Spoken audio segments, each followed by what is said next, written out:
Hello students, हर video से पहले एक ज़रूरी जानकारी। तो आज की इन्फॉर्मेशन आपके सामने ये है कि 2-3 दिन पहले एक पीडीएफ सर्कुलेट हो रही थी व्हाट्सएप पे नर्सिंग ग्रुप्स में, और इवन कई यूट्यूब चैनल पे तो मैंने ये भी देखा कि एम्स नॉरसेट की वैकेंसी आ गई है या 300 पोस्ट एम्स नर्सिंग ऑफिसर की आने वाली है।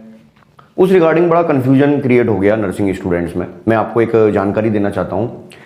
एक मैटरनल एंड चाइल्ड हेल्थ का एक न्यू ब्लॉक बना है जिसके लिए नर्सिंग ऑफिसर की 300 पोस्ट सैंक्शन हुई हैं। अभी आई नहीं है। हो सकता है वो जो अपकमिंग नॉरसेट एग्जाम है जो हर साल अगस्त सितंबर में हो रहा है उसकी वैकेंसी आए, हो सकता है वो जो न्यू ब्लॉक की जो वैकेंसी क्रिएट की गई हैं, जो सैंक्शन हुई है, वो उसमें जुड़ के आए इस बार। पर वो अलग से अभी आई नहीं है। पर कई जगह मैंने देखा कि कई चीज़ें ऐसे दिखाई जा रही हैं जैसे 300 पोस्ट आ चुकी हैं। वो फिलहाल ऐसा कुछ नहीं है, बट मोस्ट प्रोबेबली ये कंबाइंड होकर अगर आएंगी तो नॉरसेट में ही आएंगे। अलग से कोई 300 पोस्ट अभी फिलहाल नहीं आ रही हैं। बट हाँ, ज़्यादा टाइम नहीं है, अगर सितंबर में भी, तो उसकी तैयारी अभी से शुरू करनी पड़ेगी। और उसी तैयारी के सेंस में आज का क्वेश्चन है हमारा क्वेश्चन नंबर 267, और बहुत ही अच्छा क्वेश्चन है। क्वेश्चन अच्छा क्यों है? क्योंकि जनरली डायरेक्ट क्वेश्चन होते हैं, और आज देखिए क्या लिखा है, सेलेक्ट ऑल दैट अप्लाई। मतलब इनमें से जो जो सही होंगे वो आपको चुनने हैं। और क्वेश्चन में बता देता हूँ, a client has primary insomnia का केस है। What are the causes of this problem? मतलब इनमें से क्या क्या कॉजेज हो सकते हैं प्राइमरी इंसोम्निया के, वो सारे आपको सेलेक्ट करने हैं। क्रोनिक स्ट्रेस हो सकता है, उसकी वजह से primary insomnia, severe anxiety, generalized pain, excessive caffeine, chronic depression, environmental noise. तो वीडियो को आप पॉज करें यहाँ पे 10 सेकंड के लिए, और इनमें से वो चुनें जिन सबकी वजह से प्राइमरी इंसोम्निया हो सकता है, और मुझे कमेंट बॉक्स में रिप्लाई का इंतजार रहेगा। चलिए हम शुरू करते हैं, वीडियो को आगे बढ़ाते हैं। सबसे पहले तो प्राइमरी इंसोम्निया का अगर आपको मतलब पता लग जाए तो आप बहुत आसानी से लगा सकते हैं। प्राइमरी इंसोम्निया, जैसे आपने प्राइमरी हाइपरटेंशन, सेकेंडरी हाइपरटेंशन पढ़ा होगा कि भाई कोई और प्रॉब्लम नहीं है।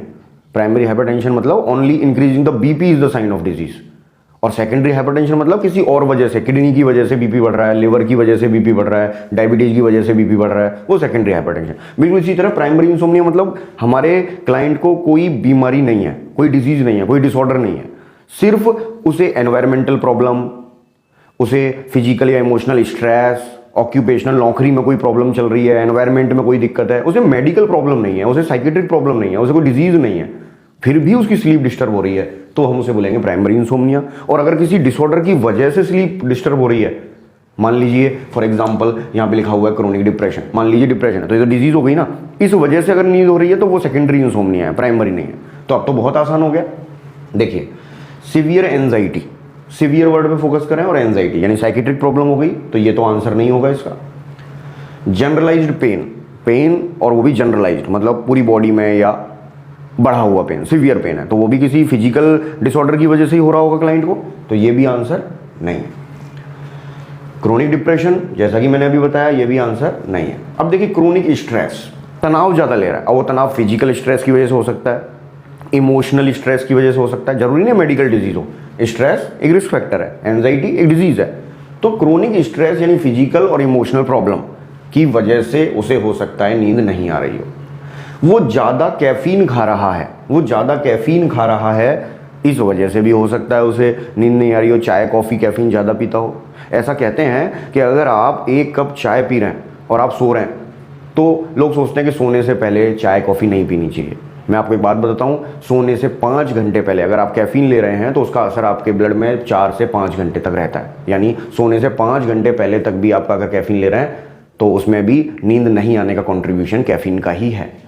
तो ये भी इसका आंसर हो गया। और एनवायरमेंटल फैक्टर, जैसा कि मैंने बताया कि एनवायरमेंटल फैक्टर, सराउंडिंग्स, नौकरी, फिजिकल स्ट्रेस, इमोशनल स्ट्रेस, ये सब कारण हो सकते हैं प्राइमरी इंसोम्निया के, यानी इसके अंदर ये भी आंसर आएगा, यानी A, B, C, D, E and F. तो आंसर है ए, डी एंड एफ।